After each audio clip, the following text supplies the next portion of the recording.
তরঙ্গ physics academy, learn physics with Joy. আসসালামু আলাইকুম। আমার স্নেহের সকল এসএসসি পরীক্ষার্থী 2025, আল্লাহ তাআলার অশেষ রহমতে তোমরা সকলে ভালো আছো নিশ্চয়। আমি মোহাম্মদ সাখাওয়াত হোসেন তোমাদের সকলকে শুভেচ্ছা জানাচ্ছি তরঙ্গ ফিজিক্স একাডেমির পক্ষে।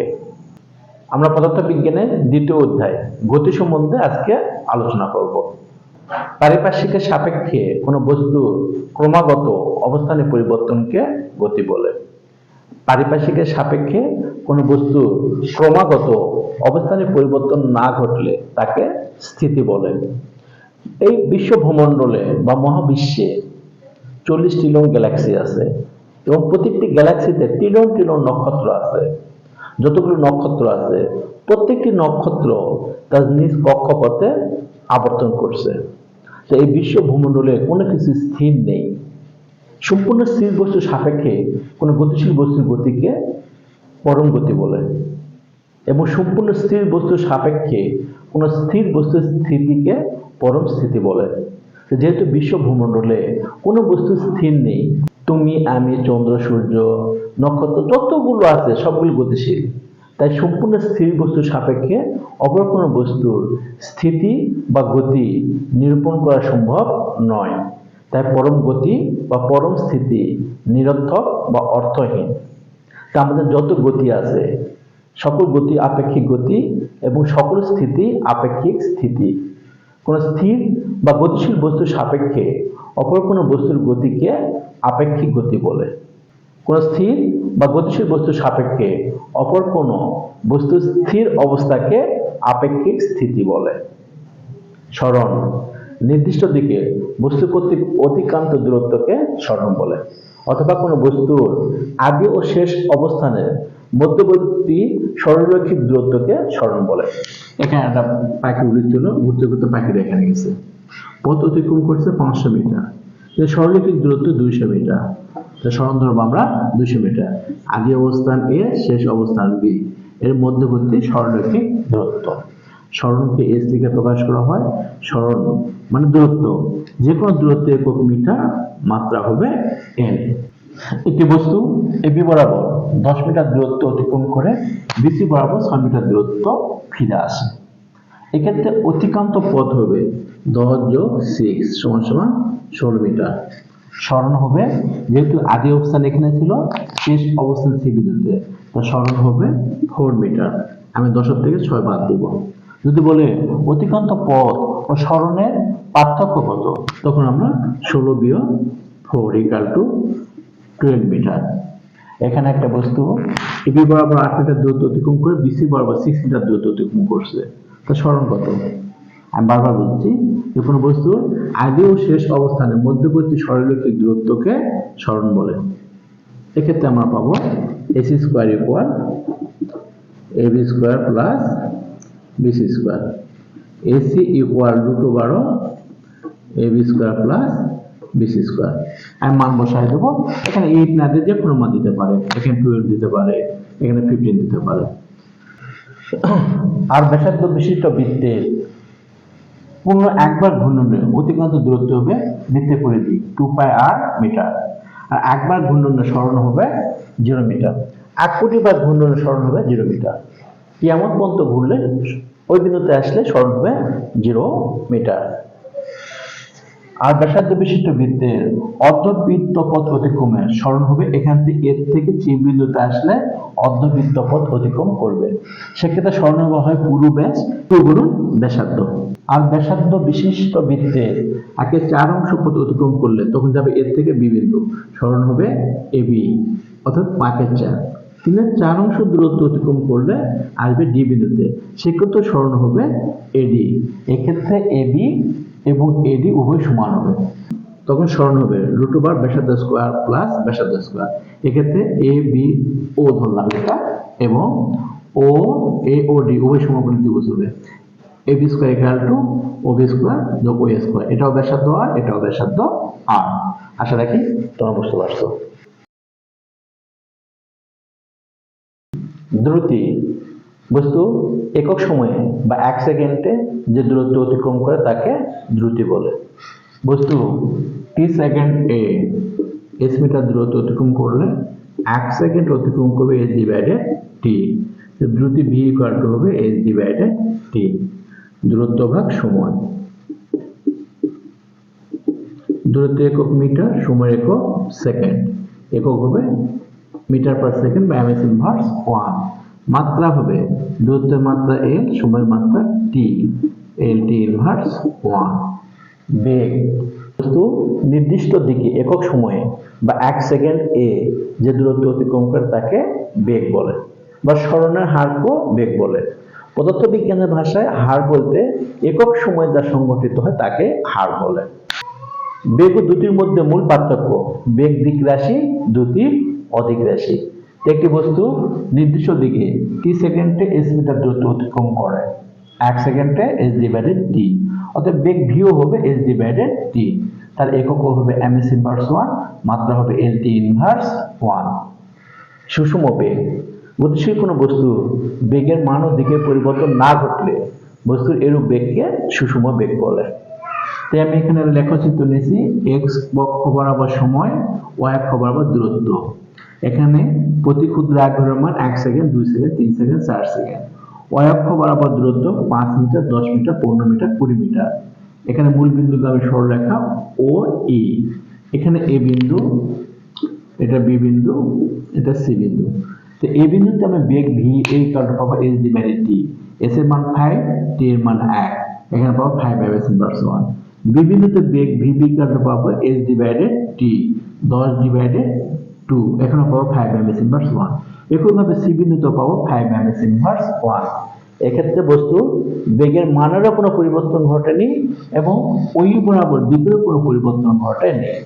এই বেগটা হচ্ছে সুষম বেগ। অসম বেগ গতিশীল কোনো বস্তুর বেগের মান অথবা দিকের পরিবর্তন ঘটলে এরূপ বেগকে অসম বেগ বলে। এখানে আমি এক্স অক্ষের সময় নিয়েছি, ওয়াই অক্ষের দূরত্ব নিয়েছি। গতিশীল বস্তুর এখানে বেগের মানেরও পরিবর্তন ঘটছে, দিকেরও পরিবর্তন ঘটছে, নিঃসন্দেহে অসম বেগ। ত্বরণ গতিশীল কোনো বস্তুর বেগ বৃদ্ধির হারকে অর্থাৎ 1 সেকেন্ড এ যে পরিমাণ বেগ বৃদ্ধি পায় তাকে ত্বরণ বলে। ত্বরণ এর সমান জানি আমরা v minus you divided t, বেগ ডিভাইডেড সময়। বেগের একক মিটার পার সেকেন্ড বা এমএস ইনভার্স 1, নিচে সময়ের একক সেকেন্ড।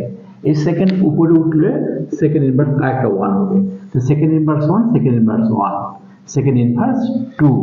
ত্বরণের একক এমএস ইনভার্স 2, মাত্রা হবে এল টি ইনভার্স 2। সুষম ত্বরণ গতিশীল কোনো বস্তুর ত্বরণের মান ও দিকের পরিবর্তন না ঘটলে এরূপ ত্বরণকে সুষম ত্বরণ বলে। তো এখানে এক্স অক্ষ বরাবর সময় নিয়েছি, ওয়াই অক্ষ বরাবর বেগ নিয়েছি।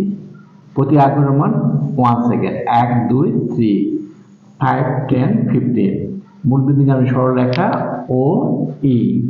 এই বিন্দুতে ত্বরণ পাবো v minus you divided t, 5 minus 0 divided 1, 5 ms inverse 2। বিবিন্ধ ত্বরণ পাবো v minus you divided t, 10 minus 0 divided 2, 5 ms inverse 2। এক্ষেত্রে মানেরও কোনো পরিবর্তন ঘটেনি, দিকেরও কোনো পরিবর্তন ঘটেনি, সুষম ত্বরণ। গতিশীল কোনো বস্তুর ত্বরণের মান অথবা দিকের পরিবর্তন ঘটলে বস্তুর এরূপ ত্বরণকে অসম ত্বরণ বলে। এখানে বেগের মানেরও পরিবর্তন ঘটছে, দিকেরও পরিবর্তন ঘটছে, ইহা অসম ত্বরণ লেখ চিত্র। বস্তুর বেগ 5 এমএস ইনভার্স 1 বলতে কি বোঝায়? বস্তু নির্দিষ্ট দিকে একক সময় যে দূরত্ব অতিক্রম করে তাকে বেগ বলে। তো বস্তুর বেগ 5 এমএস ইনভার্স 1 বলতে বোঝায় বস্তু নির্দিষ্ট দিকে একক সময়ে বা 1 সেকেন্ডে 5 মিটার দূরত্ব অতিক্রম করে। যদি 10 দেওয়া থাকে তাহলে আমরা কি বলবো যে 1 সেকেন্ডে 10 মিটার দূরত্ব অতিক্রম করবে। 15 এমএস ইনভার্স 1 দেওয়া থাকলে 1 সেকেন্ডে 15 মিটার দূরত্ব অতিক্রম করবে। তো বস্তুর ত্বরণ 2 এমএস ইনভার্স 2 বলতে কি বোঝায়? বেগ বৃদ্ধির হারকে বা 1 সেকেন্ড এ যে পরিমাণ বেগ বৃদ্ধি পায় তাকে ত্বরণ বলে। তো বস্তুর ত্বরণ 2 এমএস ইনভার্স 2 বলতে বোঝায় বস্তুর বেগ 1 সেকেন্ডে 2 এমএস ইনভার্স 1 বৃদ্ধি পাবে, তখন আর ত্বরণে একক হবে না। এই জিনিসটা তোমার ভালো করে মাথায় রাখবা। গতির চলক রাশি আছে 5টি। দূরত্ব এস, আদি বেগ ইউ, শেষ বেগ v, metre MS inverse 1, MS inverse 1, ত্বরণ এ এমএস ইনভার্স 2, সময় টি সেকেন্ড। এখন দূরত্ব সমীকরণ আছে, বস্তু যে কোনো বেগে দূরত্ব অতিক্রম করলে এস ইকুয়াল টু হবে ভিটি, গড়বেগের দূরত্ব হবে এস ইকুয়াল টু ভি বার গুণন টি।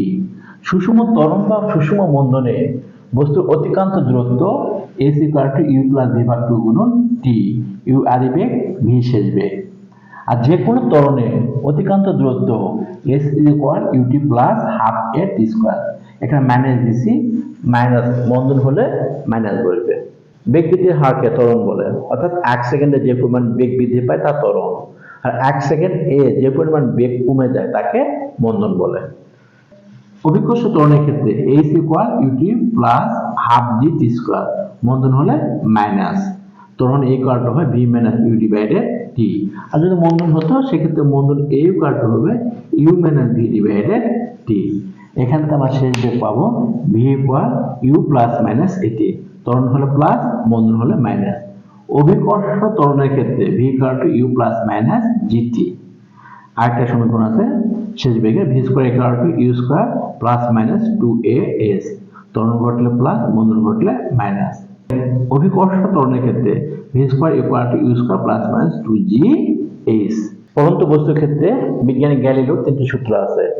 বিনা বাধায় সকল পরন্ত বস্তু সমান সময় সমান দূরত্ব অতিক্রম করে। দ্বিতীয় সূত্র, বিনা বাধে পরন্ত বস্তুর নির্দিষ্ট সময় পরের বেগ সময়ের সমানুপাতিক, অর্থাৎ টি সময় পরের বেগ ভি হলে ভি সমানুপাতিক টি, বা ভি ভাগ টি সমান সমান কে হয়। সমানুপাতিক চিহ্ন থাকলে ওখানে আমরা একটা ধ্রুবক বসাই। তো সম অনুপাত মানে একই অনুপাত, সম অনুপাতকে আমরা প্রকাশ করি ভি সমান সমান টি। যদি টি এর মান 10 হয়, ভি এর মান হবে 10। টি এর মান যদি 3 সেকেন্ড পর 3 10 30 হয়, তাহলে ভি এর মান হবে 30। টি এর মান যদি 0.1 সেকেন্ড পরে 0.1 হয়, তাহলে ভি এর মান হবে 0.1। অর্থাৎ সমানুপাত হচ্ছে একই অনুপাতে বৃদ্ধি পাবে, না দুটো একই অনুপাতে কমবে। আর ব্যস্ত অনুপাত হচ্ছে একটা বাড়লে আরেকটা কমবে। ব্যস্ত অনুপাতের ইকুয়েশন আমরা লিখি ভি সমান সমান 1 ডিভাইডেড টি। এখানে টি এর মান বৃদ্ধি করলে ভি এর মান কমবে, আর টি এর মান কমালে ভি এর মান বৃদ্ধি পাবে। ভি সমানুপাতিক টি বা ভি সমান কে টি, ভি ভাগ টি সমান সমান কে, ভি1 টি1, ভি2 টি2 ইকুয়াল টু কে। সাধারণত তোমাদের গাণিতিক সমস্যায় এই 4টা এলিমেন্ট বা উপাদানে যে কোনো 3টা দেওয়া থাকবে, একটা তোমাদের বের করতে হবে। টি1 সমান 4 সেকেন্ড পরের বেগ v one equal to 16 MS inverse 1, t two equal to 6 second পরের বেগ ভি2 ইকুয়াল টু হোয়াট। তো আমরা জানি v one divided t one equal v two divided t two. এখান থেকে কোণাকাটি গুণ করে v two t one equal to v one t two, তাই v two equal to v one t two divided t one. Calculate করে মান পাইছি 24 এমএস ইনভার্স 1। বিনা বাধায় পরন্ত বস্তুর নির্দিষ্ট সময় অতিক্রান্ত দূরত্ব সময়ের বর্গের সমানুপাতিক। টি সেকেন্ডে এইচ দূরত্ব অতিক্রম করলে এইচ সমানুপাতিক টি স্কোয়ার, বা H divided T square equal to K. এখানে গুণ আছে, প্রায় ভাগ হবে, বা h1 ভাগ t1 square equal to h2 divided t2 square equal to k। এখান থেকে 4টা উপাদানে যে কোনো 3টা দেওয়া থাকবে, তোমাকে একটা বের করতে হবে। একটা বস্তুকে সোজা উপরে নিক্ষেপ করলে তা অভিকর্ষ বলের বিরুদ্ধে বা অভিকর্ষ ত্বরণের বিপক্ষে উপরে ওঠে। তো একটা বস্তুকে ইউ আদি বেগে আমি সোজা উপরে নিক্ষেপ করছি, এক্ষেত্রে সর্বাধিক উচ্চতায় উঠতে প্রয়োজনীয় সময় t1 equal to u divided g. সরাসরি তোমার মনে রাখবা এমসিকিউ এর ক্ষেত্রে। শিখবে আমরা আলাদাভাবে একটু দেখবো। সর্বাধিক উচ্চতা হতে ভূমিতে নেমে আসবে, সে নামার সময়টা হচ্ছে টি2 ইকুয়াল টু ইউ ডিভাইডেড জি। মোট উড্ডয়ন বা বিচরণকাল, সর্বাধিক উচ্চতা উঠতে যে সময় লাগে, আবার সর্বাধিক উচ্চতা হতে ভূমিতে পুষতে যে সময় লাগে, এই দুটোর যোগফলকে মোট উড্ডয়নকাল বা বিচরণকাল বলে। সেক্ষেত্রে মোট উড্ডয়ন বা বিচরণকাল টি সমান সমান টি1 ও টি2 2u ডিভাইডেড জি, যেহেতু এগুলো সময় প্রত্যেকটা একক সেকেন্ড হবে। আর সর্বাধিক উচ্চতা h equal to u square divided 2g। শিক্ষার্থীরা, এই অধ্যায়ে গাণিতিক সমস্যার জন্য যতগুলো সূত্র প্রয়োজন সবগুলো আমি আলোচনা করছি, আর সামান্য একটু বেসিকও আলোচনা করছি। আমার ছাত্র শিহাব কোন রকমে প্রত্যেকটা বিষয়ে 35 হয়তো বা 40 পেয়ে পাস করে। পদার্থ বিজ্ঞানে সবচেয়ে বেশি পায় 40 মার্ক, কারণ আমি পদার্থ বিজ্ঞানের বেস্ট টিচার, আল্লাহ মাফ করে আল্লাহ। তো ফাইনাল পরীক্ষার আগে বাবা বলেছে যে শিহাব তোমাকে প্রত্যেকটা বিষয়ে কিন্তু গড়ে 7 মার্ক করে পেতেই হবে। যে শিহাব বলেছে বাবা তুমি চিন্তা করো না, প্রত্যেকটা বিষয়ে আমি 90 মার্কে উঠাবো। বাবা তখন শিহাবকে বলেছে, কি তুই কি আমার সাথে ফাজলামো শুরু করেছিস? তো শিহাব প্রত্যুত্তর বলেছে, বাবা সেটা তো প্রথমে তুমি শুরু করছো। তো শিক্ষার্থীরা, আমি তাদের অনুরোধ করব, তোমরা আমার ভিডিও যখন দেখবা মোবাইল ফোনে ফুল স্ক্রিনে দেখবা। আমার ক্লাস যদি একটু বুঝতে পারো, দয়া করে ইউটিউবে গিয়ে আমার চ্যানেল তরঙ্গ ফিজিক্স একাডেমি সাবস্ক্রাইব করবা এবং তোমাদের বন্ধুদের মধ্যে শেয়ার করবা। নেক্সট ক্লাসে তোমাদের সাথে দেখা হচ্ছে। ততক্ষণ তোমরা প্রত্যেকে সুস্থ সুন্দর থাকো, এই আশায় আজকে আমি এখানে বিদায় নিলাম। আসসালামু আলাইকুম।